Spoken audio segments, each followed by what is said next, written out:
Women Lead is brought to you in part by the Florida Lottery's Bright Future Scholarship.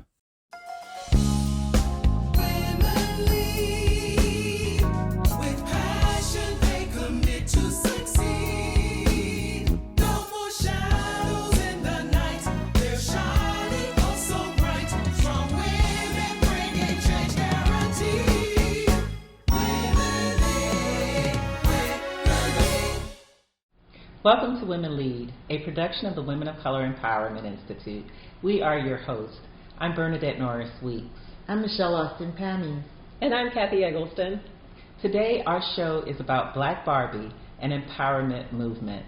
Now, ladies, at the conference over the summer, we had a fabulous time meeting Aaliyah Williams, who's the producer of a documentary called Black Barbie.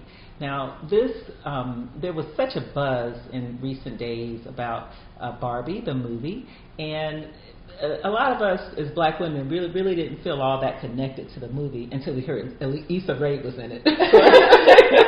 Was involved. Was involved, right. I agree. But more than that, I think the neat thing is Michelle and I had the opportunity to meet the producer, Aaliyah, at the Martha's Vineyard Black Film Festival over the summer, and we knew after watching this documentary that this was really something special, and it really touched a nerve with a lot of black women who didn't have the benefit of having widespread dolls that were available when we were younger that we could identify with.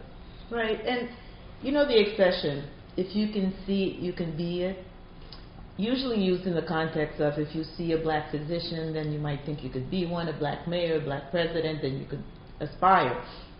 But in the context of Barbie, Barbie was everything, right? Barbie had all these great clothes, and she the little Ken. girls, she had Ken, and you dress her up in all these different outfits. The importance of Black Barbie was extraordinary. Nobody thought it would have had the impact that it had, but it did. It really did. Well, somebody thought that it would have the impact that it did, and I want to shout out to my mother, because when I was growing up, I never had a white doll. She only bought me black Barbies. And at the time, as a child, sometimes I wanted the Barbie with the long blonde hair that my friends had. And my mother explained to me, no, that's not what we do in our house. Thanks, Mom. Because every time I played with Barbie, whatever she was doing, Space Barbie, Physician Barbie, whatever, she was black. How about that? Well, that was not the case with a lot of women, and I think that's why this documentary, when you see it soon, because now it's going to be on all kinds of streaming stations, you'll find that it will probably touch a nerve. I mean, and on the lines of what you were just saying, Kathy, I can remember putting a white towel on my head as a child, thinking that, that's what Barbie had. Barbie had long blonde hair, and I was doing this with my white towel, and I had long blonde hair too. The thing that's special about it is, imagine that you have beauty represented in a black doll. So Barbie is pretty. Barbie's fine. So you want to be like that. So having something that is beautiful, that represents you, I think it does a lot for a child's ego even right now. And if we had seen what Kathy saw with beautiful Barbie, Black Barbie, we probably would have thought, gee, she's beautiful and worthy of a doll, and yes, this exactly. is something people own. And and I wish I had known to keep my original black Barbies. Ooh, speaking of wealth. Yes, right. Yeah, but I'm looking at my next generation. My son has actually started a collection of black Santas for his son. Mm-hmm. Again, just so as we see Santa and representations out in the world, we see a little piece of us always. That's right. And shout out to our advisory board member who's on our national advisory board, Jocelyn Carter Miller, who had something to do with the Black Barbie movement. She was the chief marketing officer at Mattel when was. all of this was going on. And she was there too during our conference and spoke. So right now what we're going to try to do is to share with you a piece of that conference and that presentation in particular as it relates to the one on Black Barbie.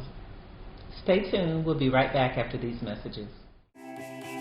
When you play the Florida Lottery, every purchase benefits education through the Educational Enhancement Trust Fund, contributing billions to Florida schools and students since the lottery started in 1988.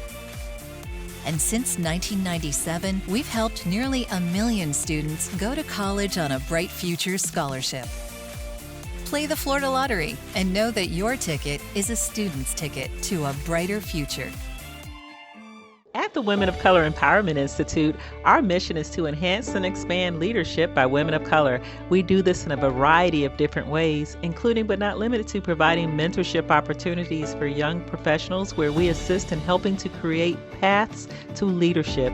We empower women to develop capacities for social change. We produce programs that promote heritage awareness, and we provide training opportunities for business and government. Our institute holds seminars focused on professional success techniques, and we host many other events such as our popular Advocates for Change and Leaders Connect. The Women of Color Empowerment Institute publishes a magazine called Women Lead. Our signature event is the Women of Color Empowerment Conference, a yearly conference where hundreds of leaders gather from all across the United States and beyond. To learn more about membership and how you can support our programs or be a sponsor of the Women Lead TV, visit us at nationalwomenofcolor.com. Again, that's nationalwomenofcolor.com. The law office of Austin, Pammies, Norris, Weeks, Powell is a full-service law firm practicing in the area of governmental law, including the representation of municipalities, civil litigation, personal injury, real estate, and corporate transactional matters. With over 100 years of collective experience, our attorneys are admitted to practice before state courts, federal courts, and the United States Supreme Court. We are conveniently located in downtown Fort Lauderdale and can be reached at 954-768-9770. Or for more information about the law firm of Austin, Pammies, Norris, Weeks, Powell, visit our website at apnwlaw.com. That's apnwlaw.com. Barbie, nothing about us is Barbie-like. So she gets to reality, and she has a rude awakening because Barbie Land is run by women, and reality is not, right? So men are in charge. She doesn't understand what has happened. She doesn't understand why she's being looked at in a certain way, treated a certain way, disrespected in a lot of ways. She just can't understand it. Ken decides to follow her, and when he gets into reality, he's like, wait a minute. Everything here is upside down because in Barbie Land, all the Kens are sort of feminized, not very strong, just sort of following Barbie around, waiting for her to notice. And in reality, we know that that's not the case, right? It's still a man's world. So Ken decides that the way to get Barbie to notice him is to go back to Barbie Land and basically disrupt everything. Make it a man's world. Diminish women. Very, very interesting concept. So Barbie in her journey comes across the board of Mattel, who is run by Will Ferrell, is the actor, and the entire board is men sitting down, trying to figure out how to make little girls love Barbie and making all of these decisions about the little Barbie toys. And she's confused. She's wondering why on earth the men are making these decisions. So to make a long story short, again, I haven't given away, there's a lot to see in there. She goes back to Barbie Land, and she's able to find the little girl who's lost faith in her, who's now a grown woman, played by America Ferrera. And that was, somebody alluded to her monologue. If you ever have a chance to go on YouTube and Google America Ferrera's monologue in the Barbie movie, it's amazing. Because my girlfriend who went with me, she and I both agreed that any woman, regardless of their age, regardless of, their ethnicity, their social status in life, could relate to what that monologue says about women. We gotta be nice, but not too nice, right? We gotta be pretty, but not too pretty because we'll distract the men, right? We need to be smart, but not too smart. So enjoy that monologue. But I have to tell you, one of the messages that I took away with was, we should actually, as women, try to be more like the Barbie dolls in Barbie Land in that movie, where we look to one another, support one another, It's the power of the pack, right? That's what we're talking about. So tell us, how did you get involved with this project? Yeah, so this was the summer of 2021. A friend of mine, a producer friend of mine, sent out an email to her whole network and was telling us that there was a young woman who was trying to direct her first documentary, and she had a producer that had to fall out for family reasons, and she was looking for a producer to help her, launch this. And I looked at the deck, and I was like, oh, wow, I didn't know that the first black doll to have the Barbie name came out in 1980, which is the year I was born. I was like, that is insane. And I was fortunate enough to have parents who were very familiar with that doll test that you guys saw in the film. And so my parents were very affirming in that I only had black dolls growing up. My first baby doll was a little black doll that I named Kalechi. And if there were white dolls that people gave us, they somehow never made it to my eyes. And I really thought about, what is the legacy of Black Barbie? Is there an impact? What is that impact? And who is this young woman who really wants to tell this story? So I rose my hand. I'd never done a documentary before. But I love storytelling, and I've been blessed to be able to produce storytelling across short form content, scripted, and unscripted as well. And so we sat down, and I was just blown away by her steadfastness and her vision, and we just really hit it off. And for me, when I'm working with a filmmaker, I need to feel like I can give something to the work and that I can be a creative contributor, not just, the logistical person. I'm a creative producer, and that click that you're looking for just happened. And thankfully, she had already gotten her funding. She had been on a journey for about a decade to find her funding, and there's a wonderful company, Lindley Productions, that's run by two Asian American women who are investing in artists across the storytelling spectrum. And so I was like, okay, let's make this happen. Let's get into it. And we were in production for 2 years and finished it just in time to launch it at South by Southwest in March. Awesome. And a great job you did. Well, you mentioned being a creative producer, and oftentimes producers work behind the scenes to oversee projects. They help get funding for those projects and do a lot of the things that you described. However, I'm wondering, as a Black producer, do you feel that you have an additional responsibility to ensure that we are seen in a humane way and that our images are positive images on screen? How do you navigate those issues, being Black, being a producer, and in this space that you're in right now? Yeah, I definitely, there are some people who are in my industry who are, Black executives or Black producers who may say, I don't want to just tell the Black story. I want to be able to, tell all stories. And I think that's fine. But for me, I know that my calling and the reason why I'm here on earth is to make sure that I raise my hand and I'm that voice in the room to make us have stories and images that reflect the full humanity of who we are. And not just positive images. I want us to have characters that are flawed and that are interesting. And, when you are trying to craft things with intention, being that support to writers, to directors who have a certain vision, and also being that support to give them the freedom to push forward and push the envelope and not play it safe. And so I think that's my calling and that's my job. Very good, very good. Now, our theme this year is Stronger Together. And so in terms of diversity and inclusion, and here we are sitting here in Florida, where those issues are being challenged right now in our state, I'm wondering, for those who say that a film like this or a documentary like this is superficial, what would be your response? They're wrong. They're absolutely wrong. I think there's a reason why, there are, folks in this state and folks in like the states that produced me, Arkansas and Oklahoma, want to ban books, want to censor certain narratives, want to bury and hide history, which is not just our history, but everybody's history. And I think that, they say that a picture is worth 1,000 words. Well, what's the value of a moving image?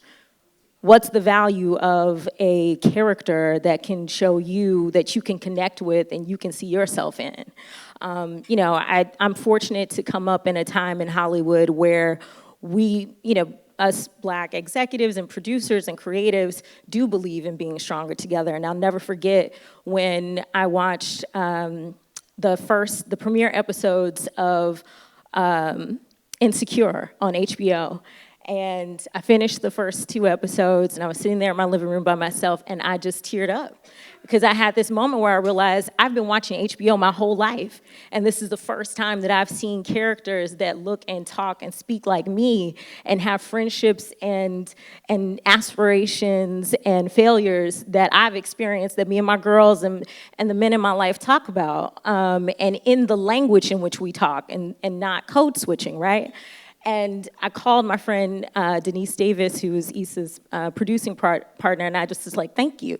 Like, I know what fight you had to fight to make sure you got this story out, to make sure you shot this in South LA, to make sure that this was an authentic experience." And those are the same battles that we fought to make sure that this documentary is going to come out into the world, so that you all can see the full thing. When you play the Florida Lottery, every purchase benefits education through the Educational Enhancement Trust Fund, contributing billions to Florida schools and students since the lottery started in 1988. And since 1997, we've helped nearly 1 million students go to college on a Bright Futures scholarship. Play the Florida Lottery and know that your ticket is a student's ticket to a brighter future.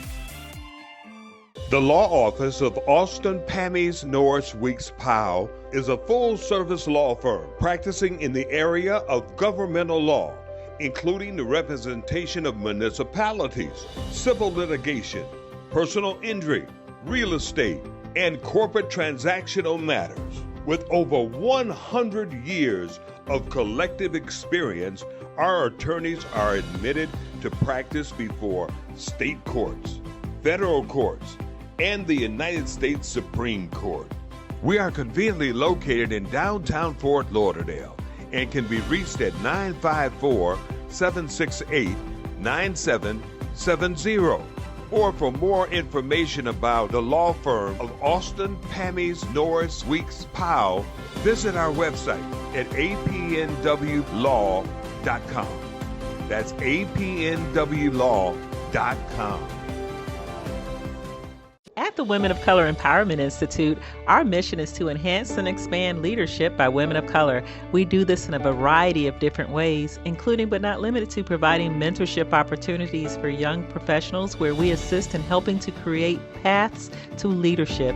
We empower women to develop capacities for social change. We produce programs that promote heritage awareness, and we provide training opportunities for business and government.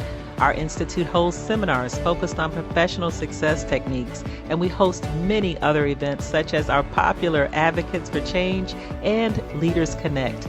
The Women of Color Empowerment Institute publishes a magazine called Women Lead.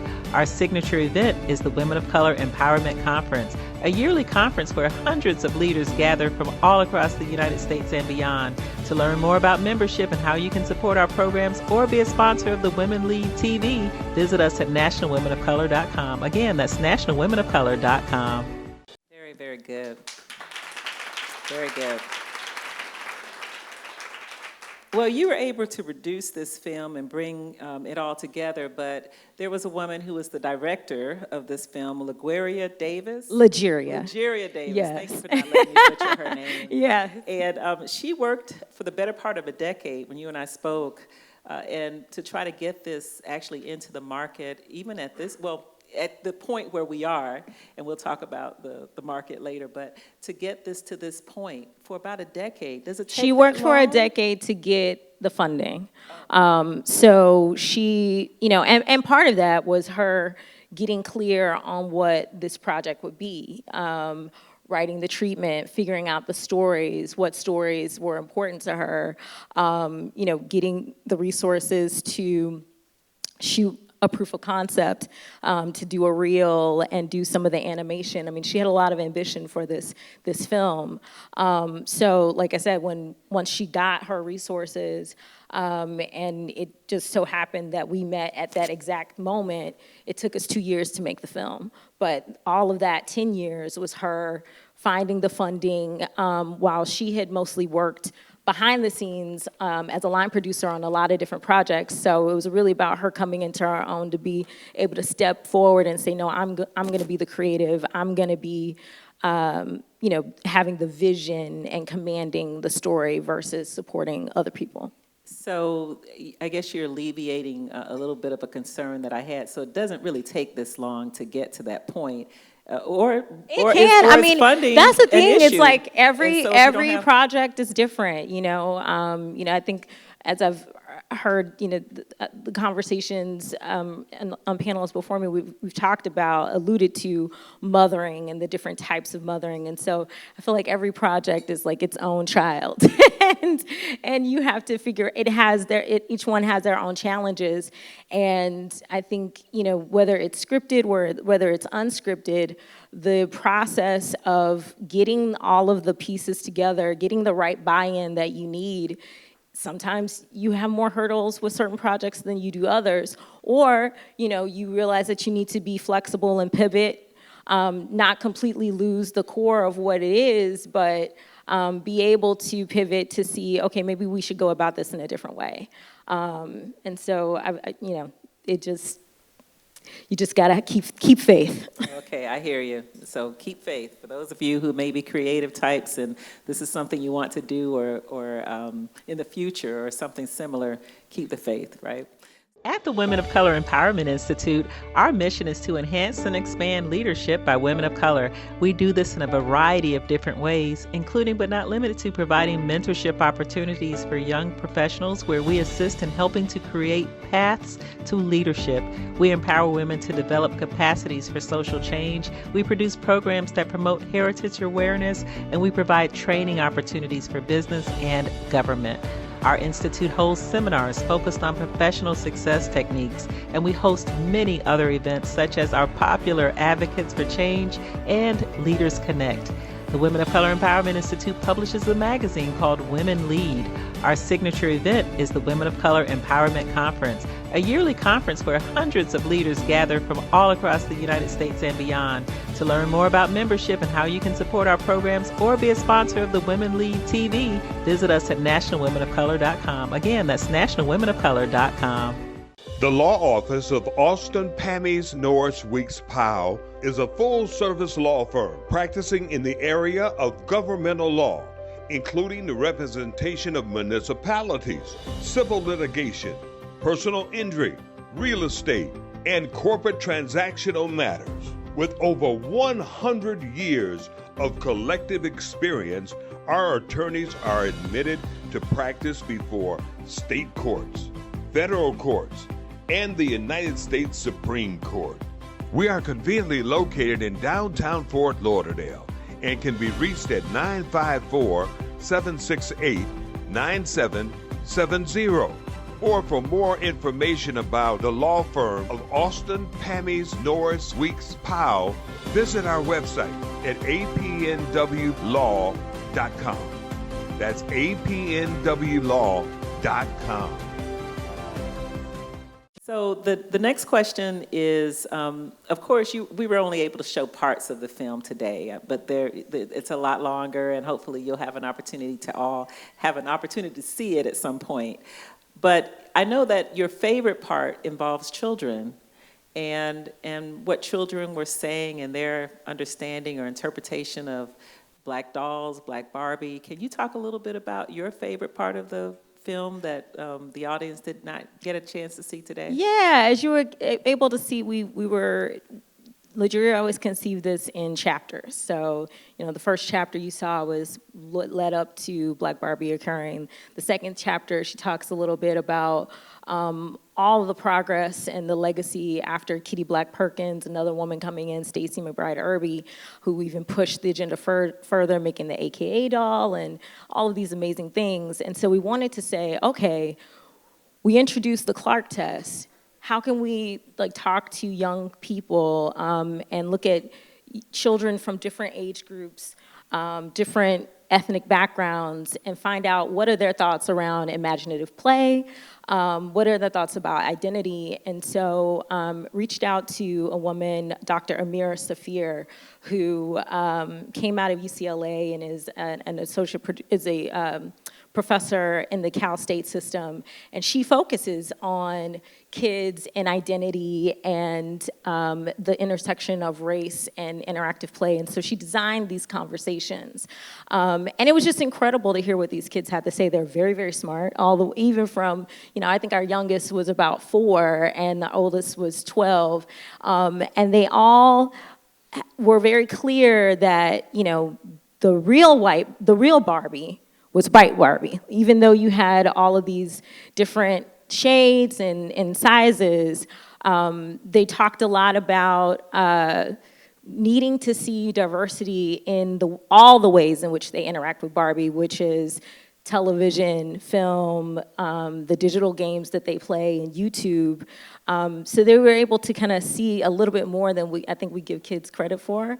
But I think the other aspect of it was, a lot of the thoughts they had around gender or what boys should do or what girls should do was very progressive. And so there's just so many things. I mean, we could have done the whole movie on a lot of the insights that these young babies had to share about how they see the world, which was just really fantastic. So there's hope. Wasn't it amazing to speak to Aaliyah Williams and to learn a little bit about the background behind Black Barbie? It really was. Absolutely. I mean, this is history. These women pioneers who advocated for Black Barbie, who designed Black Barbie. It was amazing. It really was. And I'll tell you, ladies, Netflix just picked up, and Shondaland, Shonda Rhimes, right, just picked this movie up. So you can check it out really, really soon on streaming stations that you can find pretty easily. I just think that it's worth seeing. We saw it, but we can't share it. So please do watch Black Barbie. And until the next time, be empowered.